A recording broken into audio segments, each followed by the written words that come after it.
Welcome, everyone.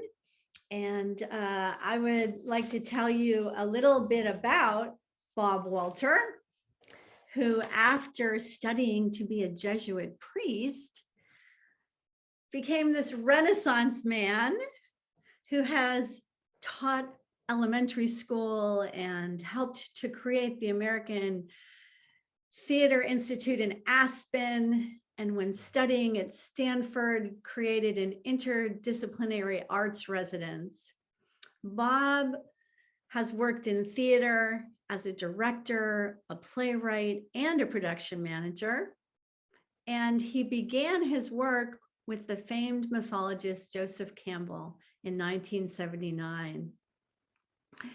Bob is Joseph Campbell's literary executor since his death in 1987. Bob has completed and supervised the posthumous publication of 5 different books.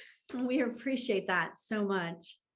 And in 1998, he was appointed the Joseph Campbell Foundation president, and he is speaking to us today on their behalf. So we appreciate the Joseph Campbell Foundation and you, Bob, for carrying on the work of the amazing Joseph Campbell and carrying on the work that you do so creatively in your life. Bob has been in 3 films, and his wife, Nola Haig, and he have 2 sons, and lived for 25 years in Marin County. And besides doing all that I just described, Bob coached youth soccer and track and field, and mentored many aspiring theater artists, and served. This is probably, I think, for me, it would be an incredible gift, an incredible sacrifice in many ways. Bob served for 13 years on the school board. And so we give thanks for that, Bob, and we give thanks for you and your family. And I have no idea why you're in Mexico City, but we welcome you here with all our hearts. And I now turn this over to you, Bob. You unmute and you take it to the next level. Thank you, Bob, for being with us. Thank you, Judy. I actually want to start with some comments by Maria Popova. And for those of you who don't know her, she has a website called Brain Pickings, and she also does a newsletter. Comes out a couple times a week, and her concerns really are in this realm of natural science, spirituality, and nature, and with a good healthy dose of philosophy. So she reads a lot of other books and then does synopses of these and shares them with her. And then they're interwoven with her own comments. So it's brainpickings.org. She wrote in recently, somehow we went from bacteria to Bach. Somehow we learned to make fire and music and mathematics. And here we are now, walking wildernesses of mossy feelings and brambled thoughts beneath an overstory of 100 trillion synapses, coruscating with the ultimate question, what is all this? What's the meaning of all this? This has perplexed human beings probably from the moment they looked at the night sky. Now, my friend, mentor, and colleague, Joseph Campbell, says, people say they're looking for the meaning of life. I think they're looking for the rapturous experience of being alive. And as I sit here in the summer, in the fullness of the summer, I'm taken by that idea that even as we ask these questions, we're surrounded by abundance. And I want to explore this a little bit, but I also want to talk then about what it means to let that go. Because in these times, we've all had to let go of a lot of things. Our normal routines. Some cases, tragically, we've had to let go of people we love. We've had to let go of a lot of assumptions about who we are and how we get along and what we are should be doing. And maybe because I'm 75 years old, it's very much my life is about letting go, making constructs and letting go. I planned a huge gathering for the 25 people that I work with at the foundation. We have no headquarters. We meet once a year. We were going to New Orleans next week. And I planned this whole thing down to, you know, what the desserts were going to be, what the beverages were going to be, who was going to do what, when over the course. Laid out 3 days and realized yesterday morning I had to let it go. I had to cancel. I had to let go of the money, perhaps, that we might lose, but that the health of my colleagues was not worth the risk of what has exploded in New Orleans recently. But back for a moment here to one of my favorite poets, Mary Oliver. And she has a wonderful poem I love called The Summer Day. And saying as we're right in the middle of the summer day, I'd like to share that with you. It goes like this, and it's also this tension between rapturous experience of being alive and questioning the meaning and what things are about. So she says, who made the world? Who made the swan and the black bear? Who made the grasshopper? This grasshopper, I mean, the one who has flung himself out of the grass, the one who is eating sugar out of my hand, who is moving her jaws back and forth instead of up and down, who is gazing around with her enormous and complicated eyes. Now she lifts her pale forearms and thoroughly washes her face. Now she snaps her wings open and floats away. I don't know exactly what prayer is. I do know how to pay attention, how to fall down into the grass, how to kneel down in the grass, how to be idle and blessed, how to stroll through the fields, which is what I've been doing all day. Tell me, what else should I have done? Doesn't everything die at last and too soon? Tell me, what is it you plan to do with your one wild and precious life? Let me repeat those last 2 lines and then ask Barbara if she'd join us musically. Tell me, what is it you plan to do with your one wild and precious life? So this one wild and precious life always comes to us in the fullness of the moment. And here's a song to just remember those snippets of wisdom, because when we're singing, we're going to a deeper part of ourselves. I've heard it say that we sang before we talked. So by singing, we'll just put those messages deep in our soul and trust that when we need to remember them, they will come up. I've put the words into the chat, but they're very simple. Present moment, wonderful moment. All we need is right here. Present moment, wonderful moment, there is nothing to fear. So since we're all in the comfort of our homes, just allow your heart to sing out. Nobody can hear you, but all together we just rise to the heavens and to this precious, wonderful life and this precious, wonderful moment.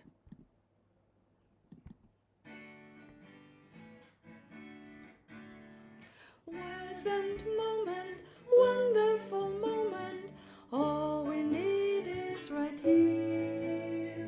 Present moment, wonderful moment, there is nothing to fear. Present moment, wonderful moment, all we need is right here. Present moment, wonderful moment, there is nothing to fear.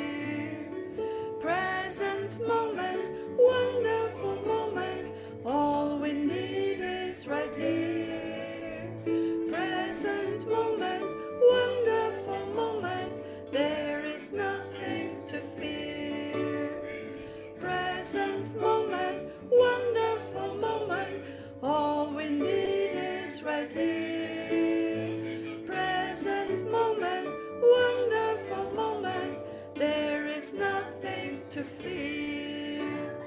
Present moment, wonderful moment, the only need is right here. Present moment, wonderful moment, there is nothing to fear.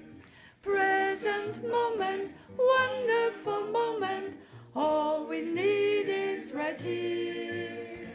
Present moment, wonderful moment, there is nothing, there is nothing, there is nothing to fear. Thank you. You know, the precious moment. This is a poem by Louise Gluck called Abundance. A cool wind blows on summer evenings, stirring the wheat. The wheat bends. The leaves of the peach trees rustle in the night ahead. In the dark, a boy's crossing the field. For the first time, he's touched a girl. So he walks home a man with a man's hungers. Slowly, the fruit ripens. Baskets and baskets from a single tree, so some rots every year. And for a few weeks, there's too much. Before and after, nothing. Between the rows of wheat, you can see the mice flashing and scurrying across the earth, though the wheat towers above them, churning as the summer wind blows. The moon is full. A strange sound comes from the fields, maybe the wind. But for the mice, it's a night like any summer night, fruit and grain, a time of abundance. Nobody dies, nobody goes hungry. No sound except the roar of the wheat. No sound except the roar of the wheat. And the wheat towering above these mice. And in this richness of abundance, where everything is as it should be, I see us. I mean, we're these mice. We're these mice running through these stalks of wheat with this wind roaring over us. And we're present in the moment, and yet the wind, you know, the wind always comes and blows and suggests a change, a transformation.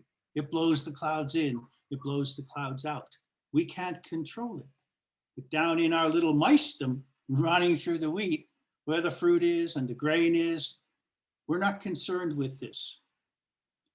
When we become mammals, cognizant, you know, aware of what there is and the fact that the fruit is going to rot, you know, there wasn't any, now it's here, we got to eat our gourd, we got to fill ourselves because, you know, it's going to be none afterwards, and we're still going to have to let some rot. We kind of get lost. We get lost even in the midst of the abundance. And it's really, really hard to let that richness and that fullness and abundance go because we know it will go. You know, Joe Campbell says, mythologies are other people's religions. Mythologies are great poems.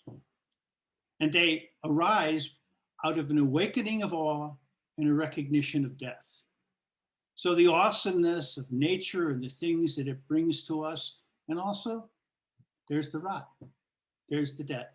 We're the only animal born knowing inevitably where we're going to go. And so we frequently feel lost on this adventure. You know? David Wagner has a poem called Lost, and let me share that with you for a moment here. David says, stand still. The trees ahead and bushes beside you are not lost. Wherever you are is called here, and you must treat it as a powerful stranger. You must ask permission to know it and be known. The forest breathes. Listen. It answers, I have made this place around you. If you leave it, you may come back again saying, here. Here, no two branches are the same to raven. No two trees are the same to wren. If what a tree or a bush does is lost on you, you are surely lost. Stand still. The forest knows. The forest knows where you are. You must let it find you. You must let the forest find you. It's not lost. For those mice, every single grain of wheat is a new adventure. So we're not really lost. We're caught. Okay, we're caught between the bounty of the earth, what it gives and what it takes. And I want to put that together in a short poem called The Gift by Brenda Harold. I first noticed it singing the blues. How I realized I can't stay unhappy singing them, the blues. How I end up glad if just to be alive and singing. This mood hangs over me heavy and sweet, like the memory of a dead friend. And then I noticed how what is given returns and is given again and again, so that in the end, there is no giver, no taker, and each one becomes the source. And then there is only the gift. The reaping, the sowing, the lying down and the rising up again, the changing of the seasons and the passing of the years. And this, the earth itself, what it gives, has given. What it takes is incredible beyond anything I had ever imagined. That's the gift. That's the gift we all share. On this tiny blue marble floating in the vastness of space. This earth that gives us so much in her bounty and her abundance and the richness and fullness of summer, and on the other hand, takes so much, demands so much. It demands that we look at what has passed, that what we think we have lost, and we haven't really lost it. We have to consciously change our perspective into letting it go. And I want to conclude this little sequence here with the end of a poem by Mary Oliver, which is in Blackwater Woods. And she's experiencing the trees giving themselves over to bodies of light. It was autumn when she wrote this poem. Nowadays in California, the trees give themselves over to light in a very different way. But in that moment of transformation, she says, the long tapers of cattails are bursting and floating away over the blue shoulders of the ponds. And every pond, no matter what its name is nameless now. Because when you're in this moment of transformation, presence, when you're here, there are no names. There's only the rapturous experience of being alive. And then Mary Oliver concludes by saying, every year, everything I have ever learned in my lifetime leads back to this, the fires and the black river of loss, whose other side is salvation, whose meaning none of us will ever know. To live in this world, you must be able to do three things. To love what is mortal, to hold it against your bones, knowing your own life depends on it. And when it comes time to let it go, to let it go. Hold it against, love what is mortal, hold it against your bones as if your life depends on it. And when it is time to let it go, let it go. Barbara, will you lead us in a song about letting it go? The words are in the chat. It's exactly that. Let go, surrender and flow. It's also a round, so if you know how to sing it in round, you can just come in. Let go, surrender and flow. Let go, surrender and flow. Let go, surrender and flow. Sing with me. Let go, surrender and flow. Let go, surrender and flow. Let go, surrender and flow. Let go, surrender and flow. Let go, surrender and flow. Let go, surrender and flow.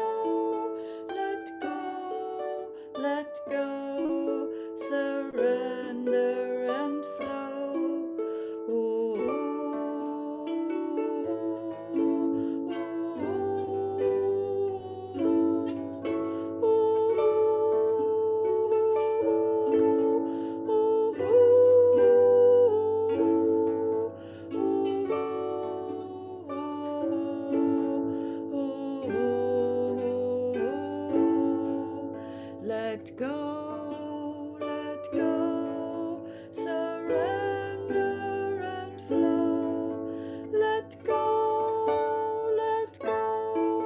surrender and flow. Let go, surrender and flow. Let go.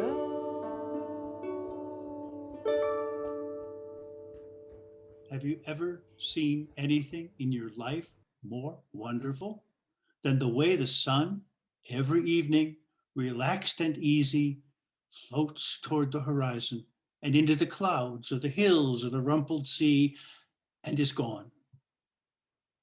And how it slides again out of the blackness every morning on the other side of the world, like a red flower, streaming upward on its heavenly oils, say, on a morning in early summer, like this, as its perfect imperial distanced. Have you ever felt for anything such wild love? Do you think there is anywhere in any language a word billowing enough for the pleasure that fills you as the sun reaches out, as it warms you, as you stand there empty-handed? Or have you too turned from this world? Or have you too gone crazy for power, for things? Ever felt anything so wonderful? This thing called sun? This endless stream of love that comes down and wraps around us? How is it impossible to do anything other than embrace this? How is it possible to do anything other than say yes to life? Joe Campbell said, hey, life's a mess. It's always been a mess. You can't do a whole lot about that. You can change yourself. But if you're going to be present, if you're going to be here now, well, then you have to say yes. And, God says yes to me. Yeah, I asked God if it was okay to be melodramatic, and she said yes. I asked her if it was okay to be short, and she said, sure it is. I asked her if I could wear nail polish or not wear nail polish, and she said, honey, and she calls me that sometimes, she said, honey, you can do just exactly what you want to. Thanks, God, I said. And is it even okay if I don't paragraph my letters? Sweet cakes, God said. Who knows where she picked that one up? What I'm telling you is yes. Yes, yes, yes, yes. God says yes to me. Wow, wow, wow. That really was beautiful and amazing. Yes, yes, yes. And we are going to have a beautiful song from Barbara called Soul Weavers. That's one of the songs that I love to sing with people anywhere and just tell a little story to go with it. And the story comes from a book that is called The Return of the Bird Tribes by Ken Carey. And the story goes, there was this meeting in the universe and all the souls were invited. And we all gathered together and we were asked, who of you would like to come down to planet Earth when this great transformation is going to happen? And we must have put our hands up because here we are meeting in this Zoom call. But we were also told when you get down to planet Earth, you will forget everything. You will forget who you are, where you come from, and what you're here to do. But don't worry, the music, the songs, the dances, the prayers, the poetry will remind you. And so this is one of those songs. It's called Soul Weavers, and I didn't write it, but I recorded it, and my friends over here called it Barbara's song because I always asked for it when we were gathering in song meetings. So the words are, I'll just say them. We've all been together before, dancing in starlight upon the same shore. Soul weavers of sound and light, gathered together once more. And soul weavers is our job description because we put souls in everything that we do. So welcome all the other soul weavers on the call, and wherever you meet them, we often have this feeling of this is not the first time that we meet, even though if we don't know each other's stories or contacts or whatever, but the souls recognize each other. So thank you for that, and thank you for all you soul weavers out there.